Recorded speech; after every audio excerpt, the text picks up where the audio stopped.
This is Radio Nepal. I'm Kaushal Ghimire with the news, the headlines first. 4 reports presented in Central Working Committee meeting of Nepali Congress. Finance Minister Dr. Prakash Charan Mahat and his Indian counterpart Nirmala Sitharaman stressed timely completion of India-assisted projects in Nepal. Dengue infection cases rising across the country. And United Nations says world must brace itself for intense heat waves. Now the news in detail. Meeting of the Central Working Committee of the Nepali Congress began yesterday. 4 different reports were presented in yesterday's meeting held at Party Central Office in Sanepa.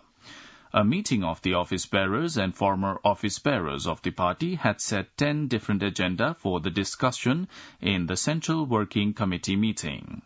General Secretary of the party, Bishop Prakash Sharma, said discussion would be held on contemporary political issues.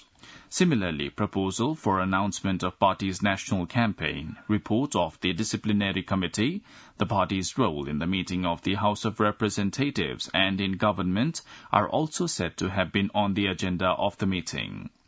Another General Secretary, Gagan Kumar Thapa, presented a proposal related to the party organization in the meeting yesterday.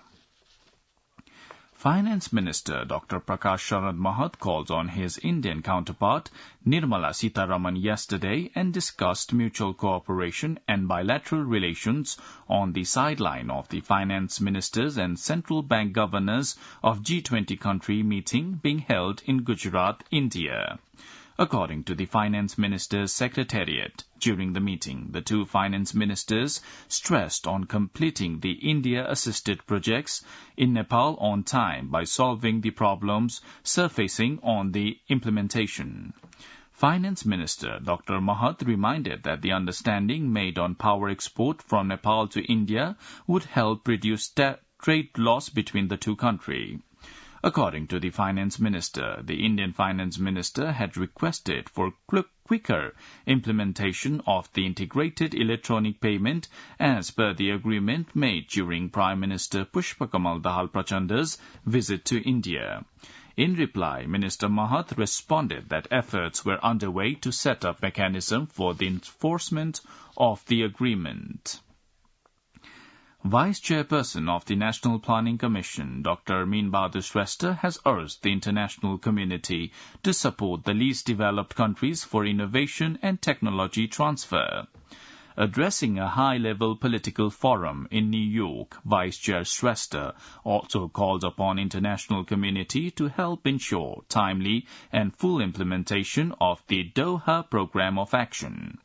He also stressed the need for multilateralism and reform of global financial structure. The National Planning Commission Vice Chair also highlighted the problems facing the least developed countries. He emphasized on expediting the implementation of planning and programs related to the Sustainable Development Goals. The Department of Inland Revenue has issued a working procedure in regard with the payment of an additional charge on foreign tour packages. The measure aims to implement the provision requiring Nepali citizens going on foreign trip to pay a 5% tax on their tour package expenses. According to the procedure, tours and travel companies making arrangements for foreign trips for Nepali clients will charge an additional 5% fees each from their clients and submit it to the government. Additionally, any foreign firm or company organizing a trip to Nepal for the promotion of their business will also need to comply with this tax regulation. The tax can be paid through the designated offices such as the Taxpayers Service Office, Inland Revenue Office, Medium Taxpayers Office, or Large Taxpayers Office. The government says the provision aims to encourage Nepali citizens to explore and experience domestic tourism and to prevent capital flight due to foreign trips. Prime Minister Pushpakamal Dahal Prachanda has said everyone's support, sympathy and goodwill helped him come out of the pain during the difficult hours following the death of his life partner, Sita Dahal. addressing a condolence program organized at the Prime Minister's official residence at Balwatar in commemoration of the 7th day of the passing of his wife, Sita Dahal. The Prime Minister said he had felt the solace due to support from all sides. He added that the public sentiments and the large number of people who turned up at the funeral had reminded his family of a bigger responsibility towards the country and the people. Dengue infection cases have been rising of late. With the onset of monsoon, dengue infection cases have gone up. Director at the Epidemiology and Disease Control Division, Rudra Prasad Marasini, shared that infection rate had increased since past 1 week. In the span of a week, over 1,000 dengue patients had been detected. According to the division, as many as 2,930 people have been infected with dengue as of July 17. Kosi province has topped the tally of infection with 1,746, followed by 468 in Bagmati province, 279 in Sudur Paschim province, 269 in Gandaki province, 134 in Lumbini province, 18 in Karnali province, and 16 in Madhya province.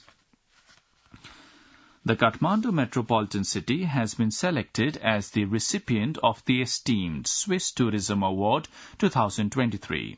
This has been seen as a remarkable achievement for a local level of a developing country like Nepal. The award ceremony, scheduled to take place from November 3rd to November 5th in Lugano city of Switzerland, will honor excellence in various sectors of the tourism industry. A committee of experts specializing in tourism sector evaluated numerous candidates before bestowing this prestigious recognition upon the KMC, according to Nabin Manandar, who is the spokesperson for the Kathmandu metropolitan city. You're listening to Radio Nepal's 8 a.m. English News Bulletin. Now on to some international updates. The United Nations has issued a warning that the world must prepare for increasing intense heat waves. According to John Nairn, who is a senior extreme heat advisor at the United Nations World Meteorological Organization, emphasized the need for readiness as heat waves continue to grow in intensity. The North Hemisphere is currently experiencing soaring temperatures and facing the devastating impact of heat waves and wildfires.